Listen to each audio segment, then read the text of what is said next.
আচ্ছা কোনছে আল্লাহ বড় না মানুষ বড়? ধরো গাদা, তুই কার হাতে কার জোড়া দেশ? কুড়ায় আল্লাহ আর কুড়ায় মানুষ। যেটা কবার কইছে ওইটা কন। আল্লাহ বড় না মানুষ বড়? আল্লাহই তো বড়। আল্লাহ বড়, তাহলে আল্লাহর কথা না হইনা মানুষের কথা শুনেন কে? কি কইতাছস?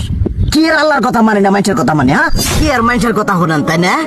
আপনি যে ওই দিনকে ডায়াবেটিসের রোগ নিয়ে যে হাসপাতালে গেলেন, ডাক্তার আপনার কত কিছু খাবার না করলো, সব কিছু না খাই এখন চলতেছেন, তাহলে আল্লাহ যে আপনারে কইছে যে হারাম খাবার না, সুদ খাবার না, কই আপনি তো কাম কাজ বাদ দিয়ে এলাকার মধ্যে টাকা পয়সা না গায়ে খালি ওইলে দিয়েই খান, নিজেরা টিয়াও হালাল ভাবে কামাই করেন না, ওই সুদও তো না কটা টিয়া করে লাভ আহে, ওইলে দিয়ে দিয়ে চলেন আর পেটা বড় বানাইছেন।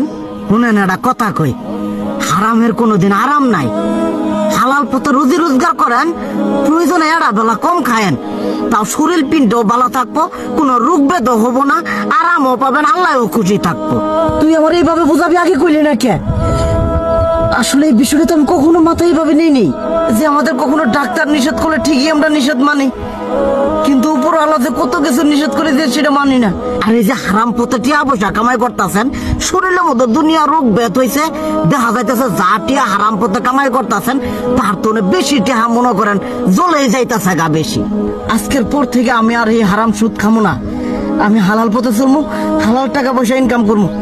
এতে করে যদি একবেলা কমও খাইতে হয় তবুও খামো, তবু আমি আর এই হারাম পথে চলবো না। আচ্ছা ঠিক আছে।